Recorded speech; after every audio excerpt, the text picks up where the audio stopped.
Hello, everyone, and welcome to New Consciousness Radio. I'm Miriam Knight, and our guest today is Marie Jones, a paranormal explorer who has written and lectured widely about cutting-edge science, the paranormal, ufology, consciousness, noetics, and metaphysics.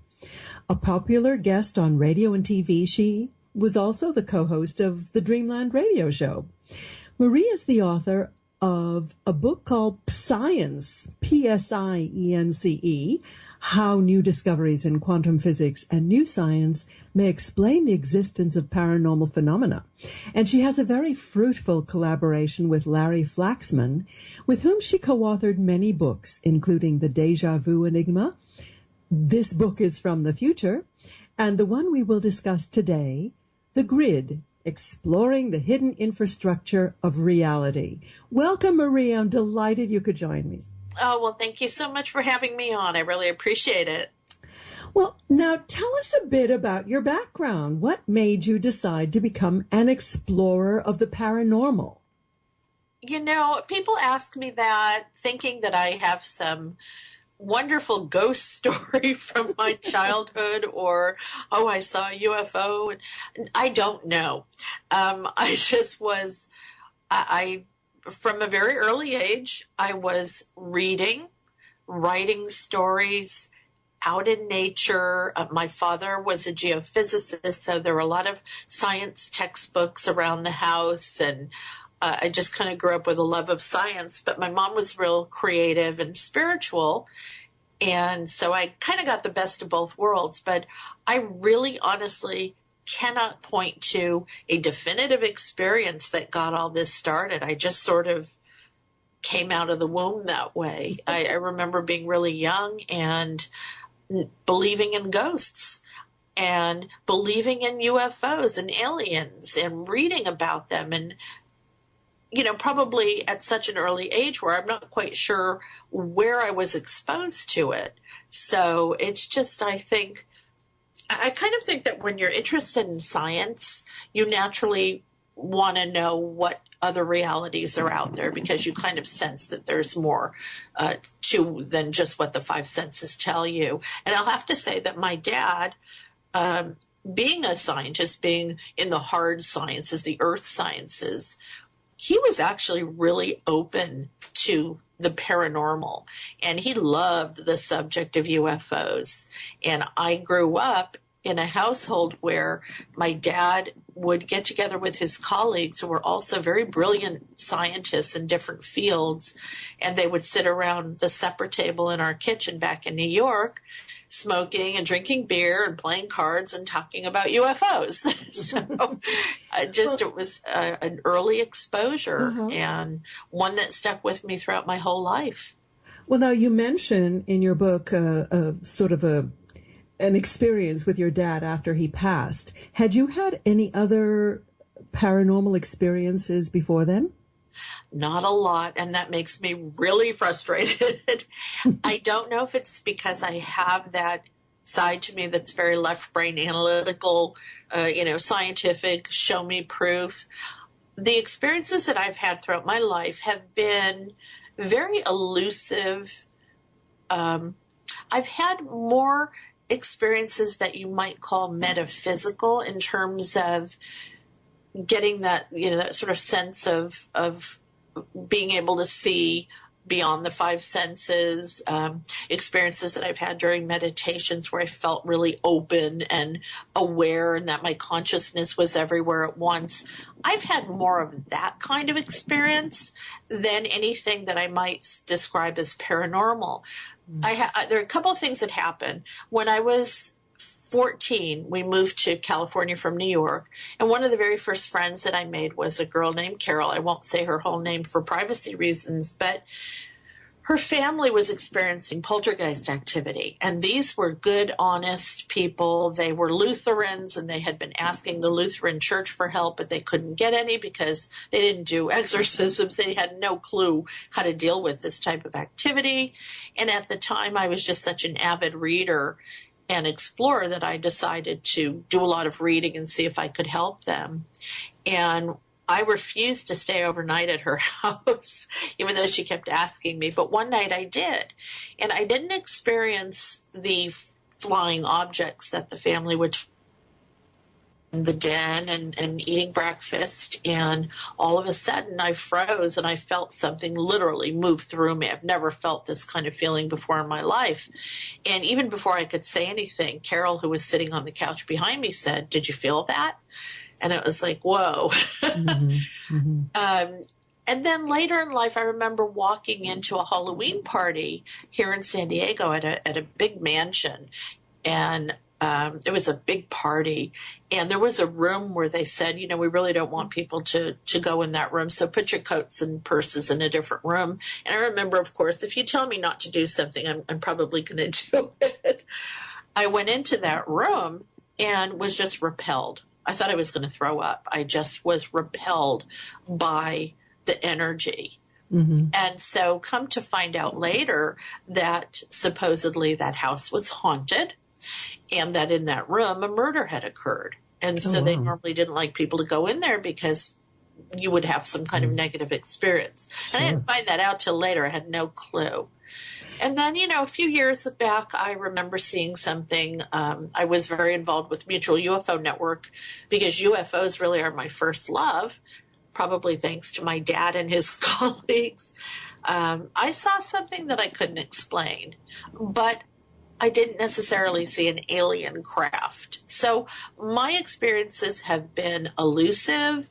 They've been very enigmatic in that there was nothing in your face about them where I came face to face with a ghost or you had an abduction experience or actually saw a craft land in a field. But it's been ongoing enough throughout the years where it's kept me focused on the understanding that there is more going on than meets the eye. So it's been sort of spread out enough to keep me interested. Mm-hmm. Now, you've been trying to understand the structure of the universe for such a long time. How did you come up with the idea of the grid? And how is that different from the field of Lynn McTaggart or Irvin Laszlo's Akashic field? It really is a similar concept. What Larry and I found, though, is that we've been working together for 7 years. We actually met when I wrote the book PSIence that you mentioned, which was one of the first books on the scene about looking at quantum physics and new science and even consciousness as ways to possibly explain paranormal phenomena. I say possibly because, again, we have no proof yet. And so that's how we met. He had read the book and he contacted me and we began to talk back and forth via email because he's in Little Rock, Arkansas, and I'm in Southern California. We became very fast friends, decided to start working together. And what we realized is that we've written 7 books together. And over the course of the researching and writing and talking to people and speaking and doing radio and what have you, we felt like there was a sort of culmination of everything that we were writing about. And that was this. We write about the paranormal, we write about the unknown, but with the understanding that we don't even really know what reality is. And until we really do, it's going to be very difficult to understand the paranormal, other realities. And we kept envisioning in our minds, Lynn McTaggart's book was instrumental to my understanding of how reality works, as were numerous other books. But what I felt was missing was for our readers a really good visual. This is a hidden infrastructure, but we wanted to give a visual that people could actually wrap their minds around that might give them an idea of what reality might really be like. And we came up with the idea of a 3-dimensional grid because you've got all the different levels of a grid. It's almost like a skyscraper if you were to take away the brick, the front, and just see the construction itself behind that. See all the metal rods and the different floors that are being put in. So you've got different levels of reality and you've got connectors between those levels. So we wanted to know, okay, we can pretty much assume that the fact that people have different experiences, whether we're talking dreams, seeing a ghost, psychic abilities, remote viewing, meditation, going into altered states of consciousness. We are experiencing different realities all the time. What are the connectors between those levels? What are the triggers? What are the things that happen both environmentally and physiologically that sort of have to align perfectly to allow us to experience those other levels of reality? As we like to call it, walk the grid. And I think when you present a really good visual to people, they have a much clearer understanding of the concept that you're presenting.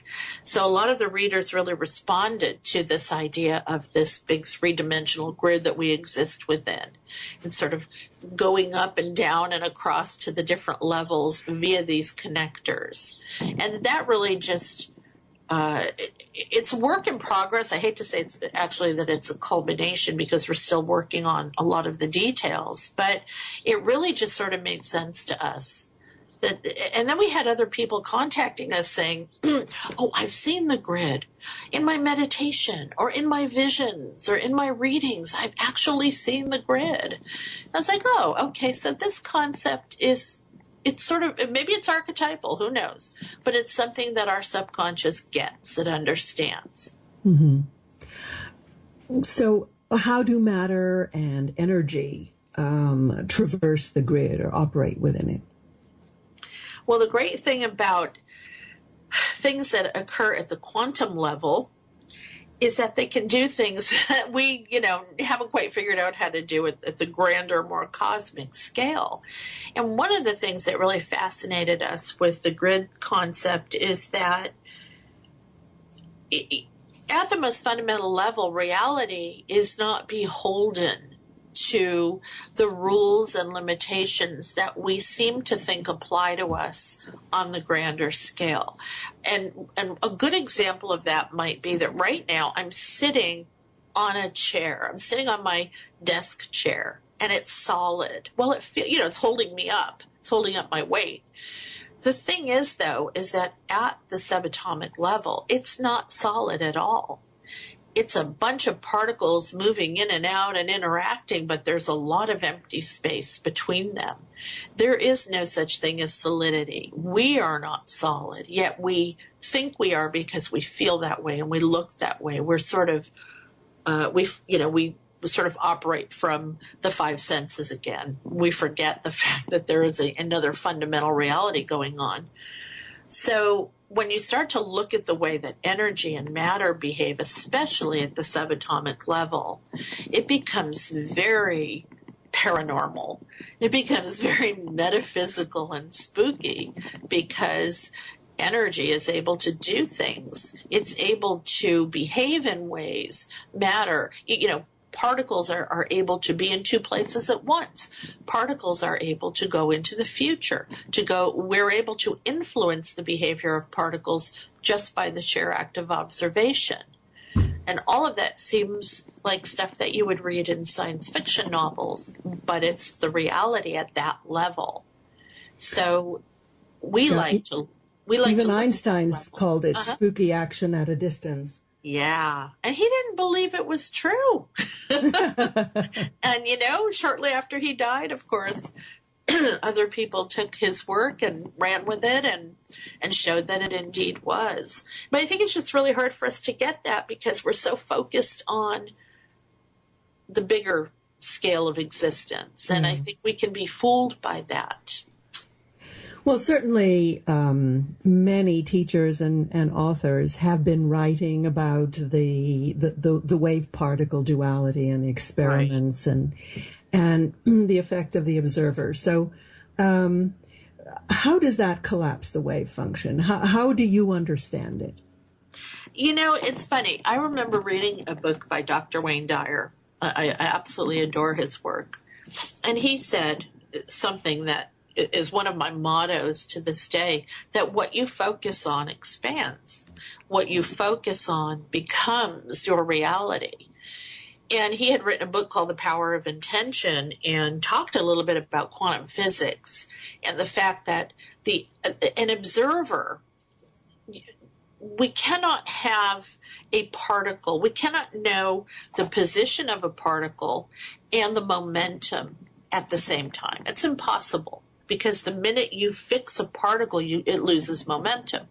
The minute you look at momentum, in order for you to observe that, you're fixing the particle into one place. So we can't do that. The way that we can get something to become manifest, the way that we can turn something from nothing, is to collapse that, because particles are both particle and wave until they're observed.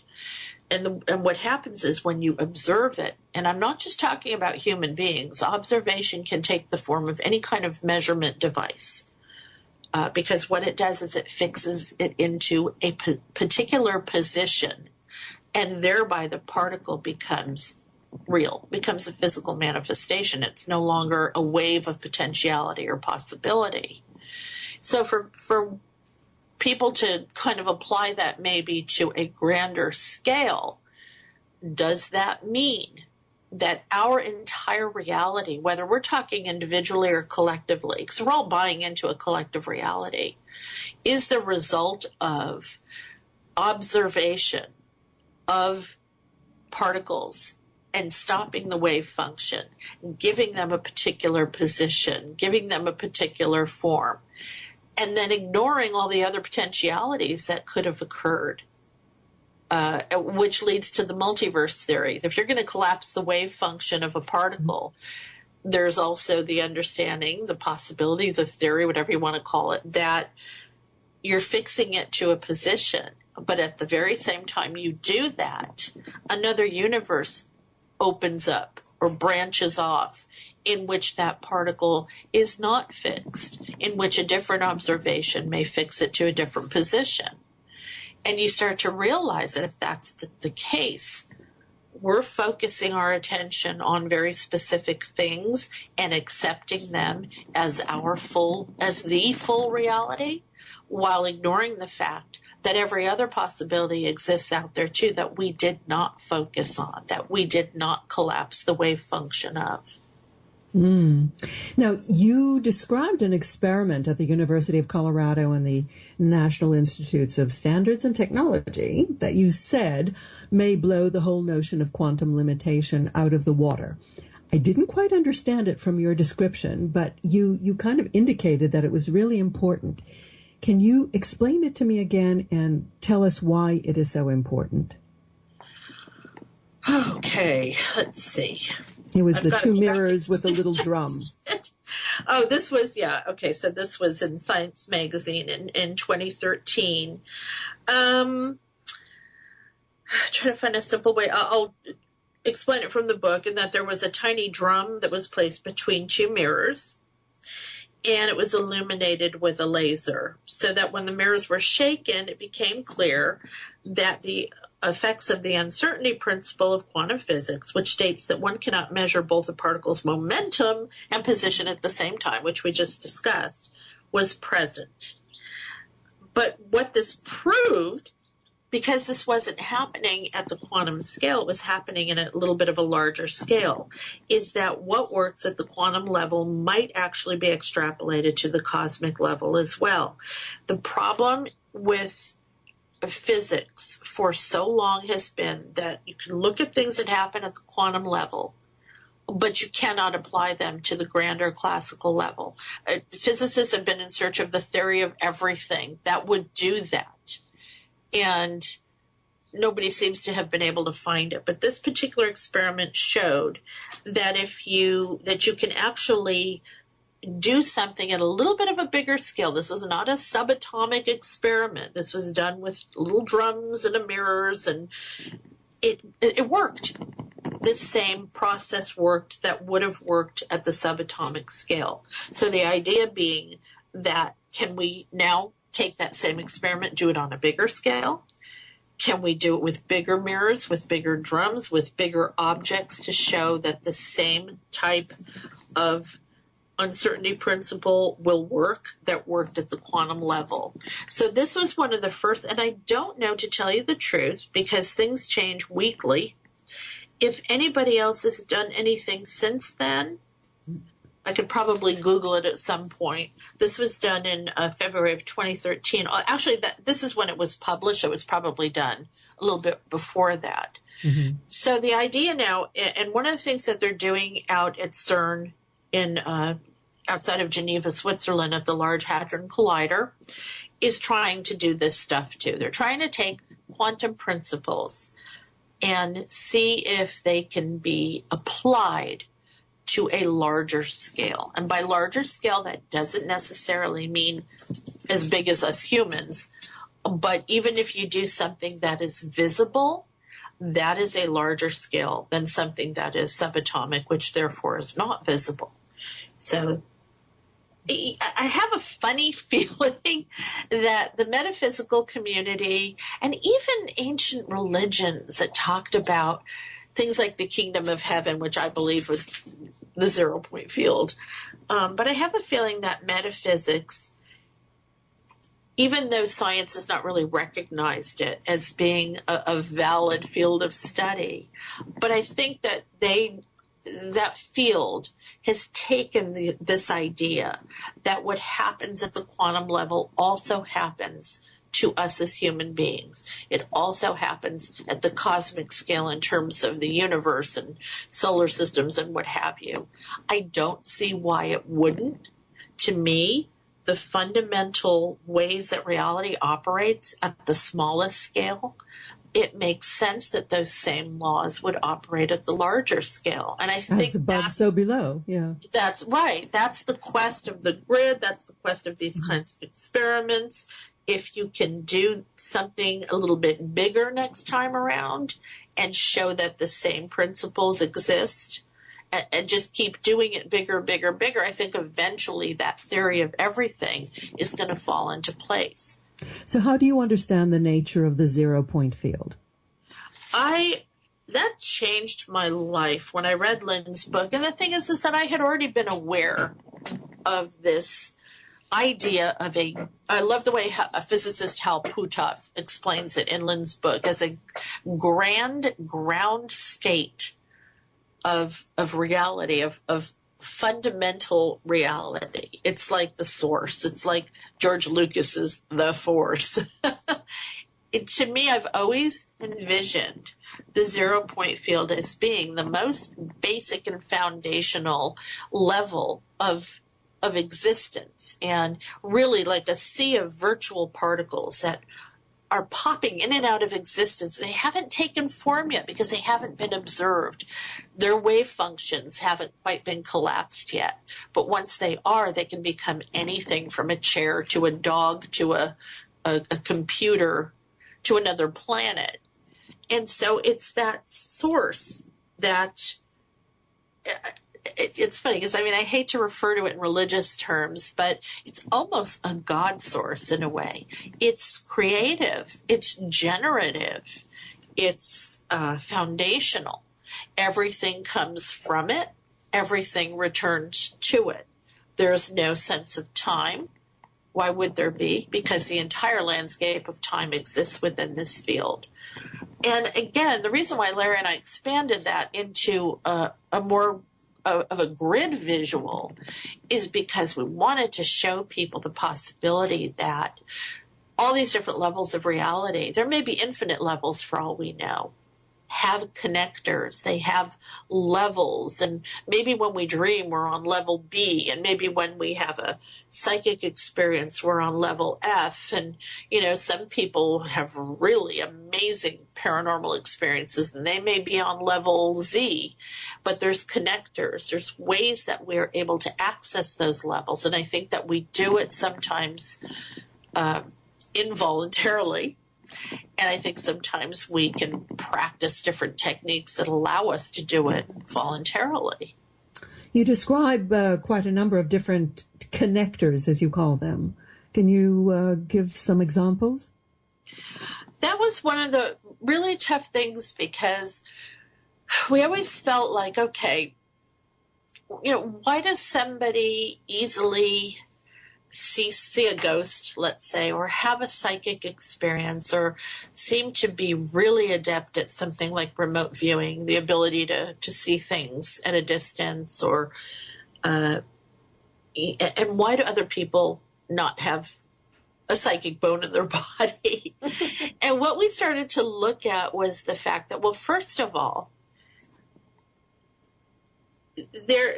our own physiology has a lot to do with this. And I think that that's been one of the most ignored aspects in the paranormal field, is that people are so focused on the external manifestations, whether we're talking about a psychic event or a poltergeist activity or paranormal or somebody going into an altered state of consciousness and having a vision of a future event, precognition, what have you.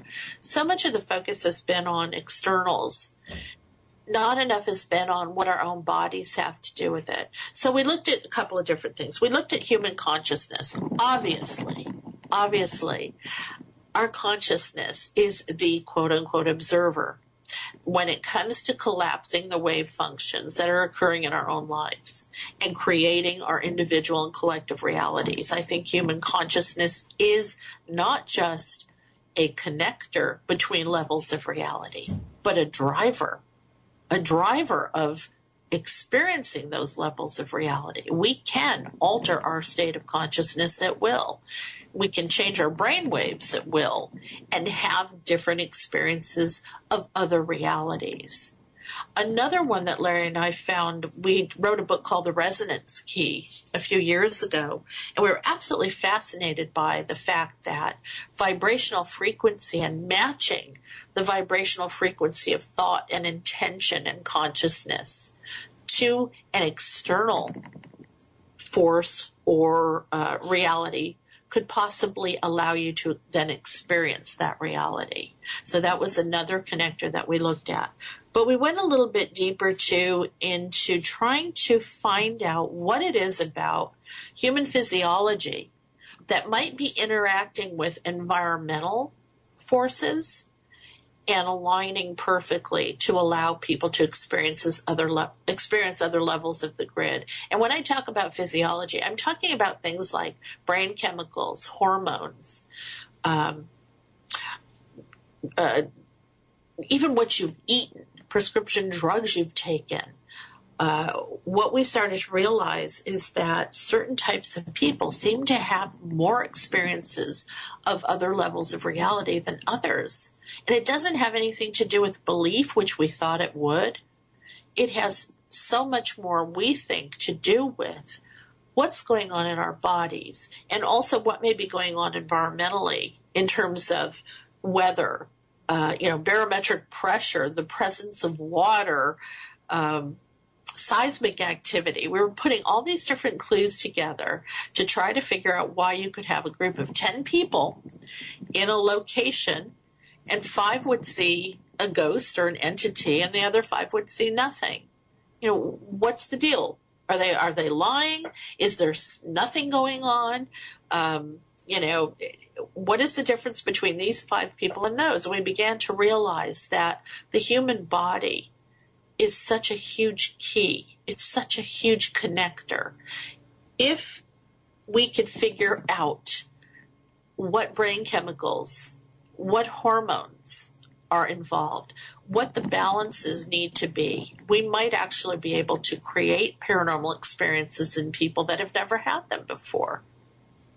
Well, there's this whole range of, I guess you'd call them drugs, called entheogens, which allow people to have this divine experience. Right. And DMT is one of those, but we've got a little bit of that in our bodies. And that was another thing we thought of. Well, there are external ways that you can experience other levels of reality. You can use hallucinogenic drugs and mushrooms and all kinds of natural ayahuasca and peyote, excuse me, but you can also not have to do that. You can meditate. You can do chanting and shamanic drumming or anything that sort of puts your mind or your brainwaves into a different state.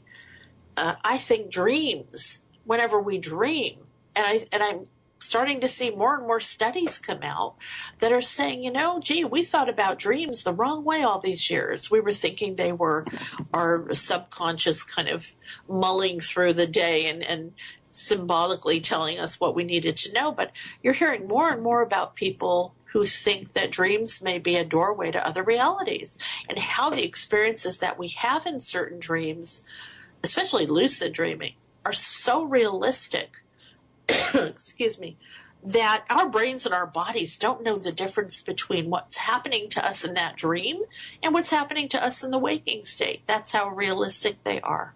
Could we be experiencing ourselves in a parallel universe, in another timeline, in another reality? Other ways, people talk about getting into the zone, whether they're running or doing some type of repetitive motion.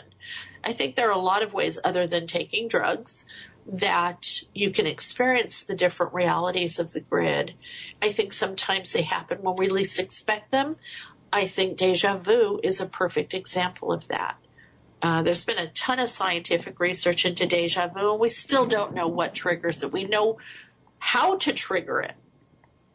We know how to trigger déjà vu in a lab, in a clinical setting. We know the parts of the brain that we can stimulate, but we don't know how it happens when people are just out and about in a natural setting. Is there something going on environmentally that's aligning with their physiology at that particular moment to cause them to have a déjà vu experience? Why do so many people, when they have déjà vu, also have glimpses of either a past life experience, or we had a number of people tell us about precognitive events that they saw during déjà vu that later came true? Mm-hmm. And you describe a lot of reports of out-of-body experiences. Actually, there was a really interesting theory that you described, put forward by Stuart Hameroff and Sir Roger Penrose, relating to microtubules in the brain that I found really fascinating. Could you share that with our listeners? Oh, gosh, you're asking me to go back now and remember what they Okay, well... Isn't that awful? No, basically, he was talking... I actually have to go back and reread. I know they did experiments using what are called microtubules in the brain that operate very similarly to... They sort of act as indicators of quantum superposition in the brain. And what happens when, if I'm getting the right experiment here, they are responsible for collapsing a particular wave function into a fixed reality. Well, the one I was referring to was in relation to out-of-body experiences, where they thought that the microtubules would empty out as the individual's consciousness left the body. Oh, that's right. Okay. And then would refill if the individual came back into their body, either after an NDE or just an out-of-body experience. Right. Yeah, but what's so fascinating about the out-of-body experiences is that when they come back, they actually have reports of things that they could not have known otherwise. Right. So it's more suggesting that there is, as it was referred to as non-locality of consciousness, that consciousness does not exist, the mind does not exist or reside in the brain.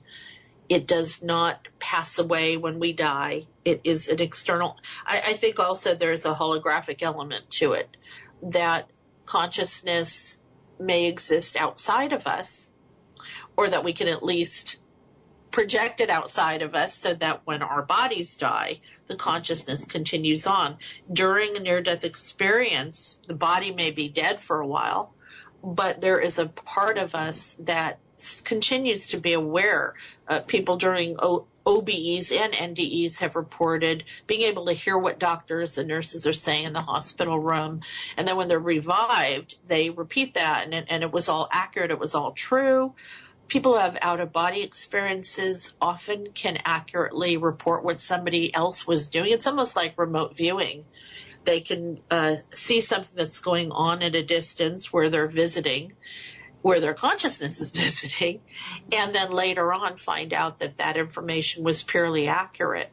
So it does seem like there is a part of us that is maybe that these tubules are sort of locked into the 0 point field, that field of information, and that our physicality, even though we think it's limiting us, is not necessary for that part of us to continue on or see outside of the limitations of the body, to tap into the 0 point field, to access other information, and then, bring it back to us when we're revived. And it's not proof again. I don't know what anybody's ever going to accept as proof that we continue on after death. But it comes pretty close to a good scientific explanation for the fact that consciousness does not have to rely on the physical body to continue to operate. Yeah, I suspect that one of your biggest challenges as a writer and a researcher has been counteracting the charges of junk science and pseudo-mysticism. How do you go about that? Well, I just like to remind people that even if we look back at ancient religious writings, there are so many clues in those writings to some of the very cutting-edge scientific discoveries that are being made today. If we look at primitive tribes, like I love the West African Dogon, if we look at these primitive people who have no access to scientific manuals and journals and computers, but their cosmology and their worldview mirrors what we're learning about, not just quantum physics, but classical physics as well. How do we ignore the fact that metaphysical teachers throughout the years have been telling us that the focus of consciousness is critical to the manifestation of reality, when now quantum physics is telling us the same thing, that what the observer observes into a fixed position becomes the reality. But also at the same time, you have all the other potentialities that are still out there. So I think it's just growing up with the scientists, they want the hard proof. They want the repeatability. They want the scientific method to be applied perfectly.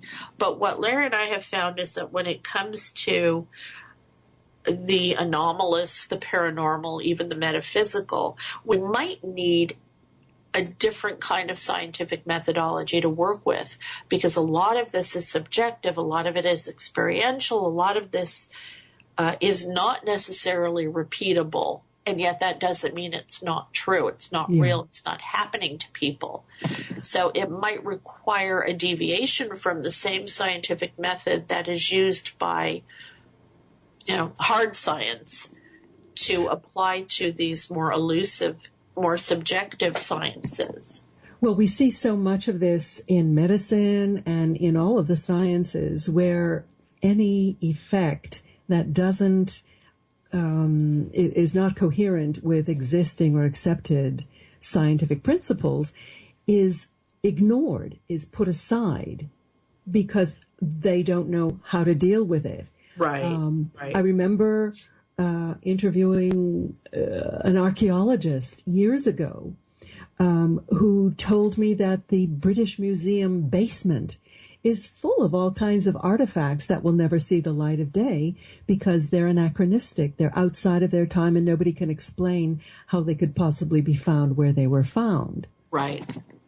We call them archaeo-enigmas. Exactly. Yeah. Well, you know what's really interesting? One of my favorite people was David Bohm. And he really was considered the grandfather of quantum physics. And yet, if you read his books, they sound like metaphysical writings. And we love David Bohm because in terms of this field or this grid that everything comes from and returns to, the idea that there is a repository that our consciousness may continue on, and even after the physical body is gone. He really had some groundbreaking thoughts about different levels of reality. One, the explicate order of reality, obviously being the physical, manifest, seen, experienced order that we're all so used to and get so, I think, blinded by. And then he talked about the implicate order of reality, which was where what you saw, what the explicate, what was made physical, the process of manifestation actually occurred in this order. It was a hidden, invisible, implicate order that was generative and creative. And then he also talked about a super implicate order that was sort of like an overseer that made the decisions and choices and observations of what the implicate would then make physical or make explicate. A lot of people like to refer to it as sort of a godlike order. Now, this was a physicist recognizing that there were things going on to create manifest reality that operated on a hidden and invisible level. And the way that he would describe them was almost religious in a sense, that you have an idea that is then put into a sort of generative motion that then creates the physical reality. I always likened it to the Trinity of Father, Son, and Holy Spirit. We have Father, which is the God, the sort of super implicate decider and chooser. You've got the Son, Jesus, who is made manifest, the physical manifestation of what God chose to create on earth. But you've also got that middleman, the Holy Spirit, and that is that implicate, generative, creative action state where the process occurs by which you take nothing and get something. And I always thought that was absolutely fascinating that this physicist was talking like this, because to me it sounded religious and metaphysical. So would you think that intelligent design is a possibility? Do you think the grid is organic, alive, conscious? Yes. And when we refer to intelligent design, we always want to be careful not to go by some of the more recognizable labels that people place on that of an old man with a beard up there making decisions. Intelligent design implies that there is some force that is able to create order out of chaos, that is decisive, that is observant, that is just as conscious as we are. It could be the grand state of consciousness that itself is evolving as it creates, sort of like a snowball. Some people liken it to a big giant supercomputer, which to me is a little harsh, a little too technological for my liking. But I think intelligent design, I think it's kind of obvious that it's present in our realities because our sheer existence is because of such precise, sophisticated mathematical ratios and equations that if they were tweaked ever so slightly in either the positive or negative, we wouldn't be here. I don't know that that's random. If it is, it's insane to me. But it just makes more sense that there is some kind of intelligent, conscious force, not human. I think that's where we run into trouble with religions. And I think that it's evolving and its consciousness is evolving just as we are individually, which is why things are always changing, always in flux. And I believe that our consciousness as a society is becoming more and more open to exploring possibilities like this. Have you felt that there's been a quantum shift in openness to your ideas? Absolutely. And I think one of the reasons why is because there is this part of science now in the world of quantum physics and even theoretical physics. And I think all sciences, I hate to discredit any field of science because I love science. I think that the science and the paranormal metaphysics unknown are just two different ends of the same ruler. And I think that they're starting to come together more in the middle because there's this realization that, hey, you know what? We're both talking about the same thing. We're just using different terminology. I have the feeling that the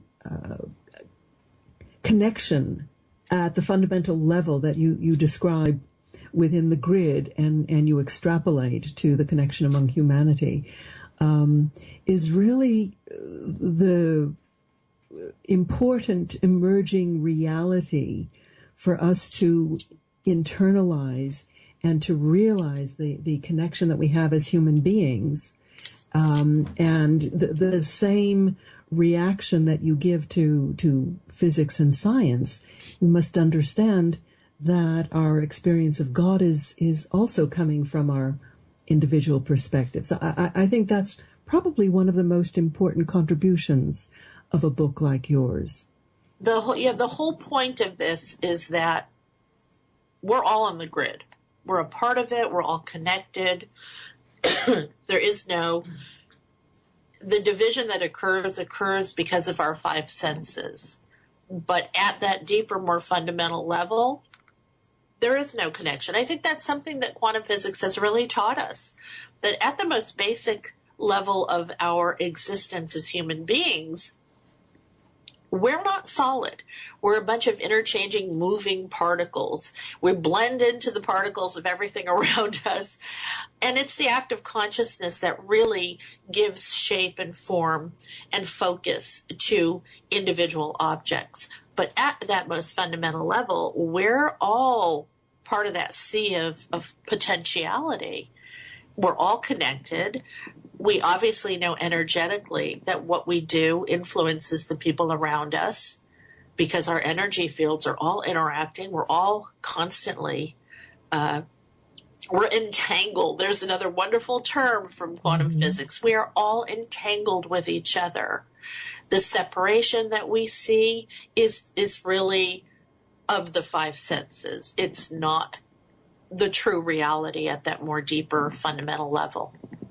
So what are you working on now, Marie? Wow. Actually, Larry and I decided to do something fun in that we're taking the grid and we're writing a novel called Gridwalkers.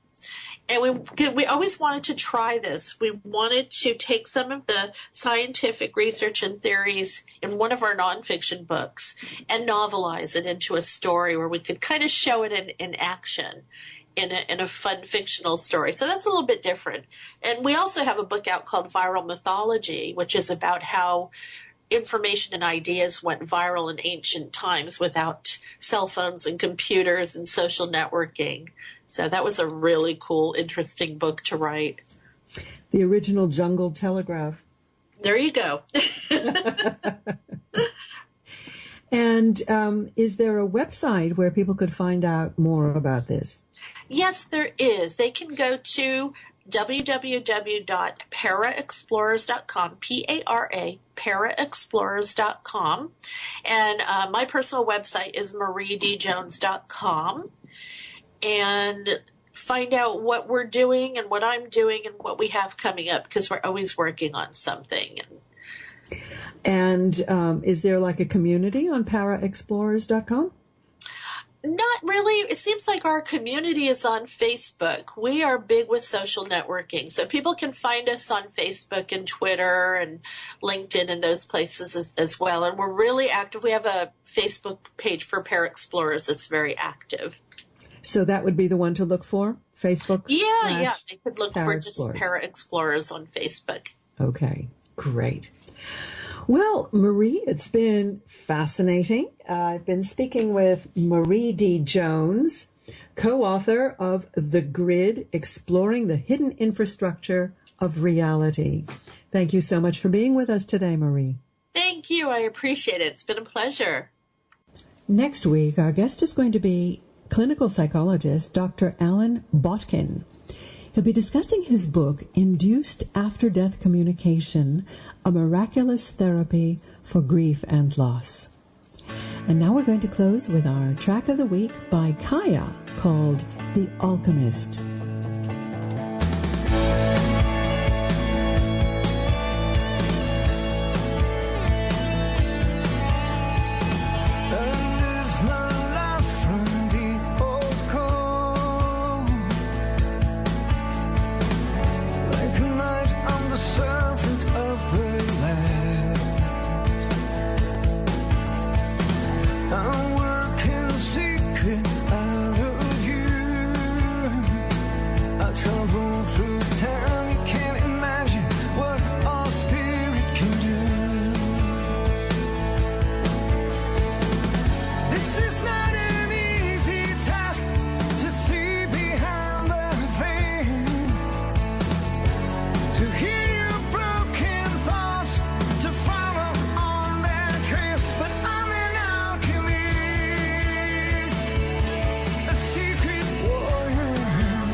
The Alchemist from the album Born Under a Star of Change by Canadian singer, author, mystic, and dream interpreter Kaya.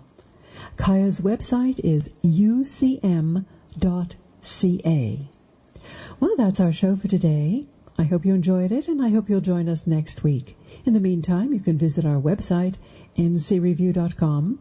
So until next week, I'm Miriam Knight for New Consciousness Review. Thank you for listening. Goodbye.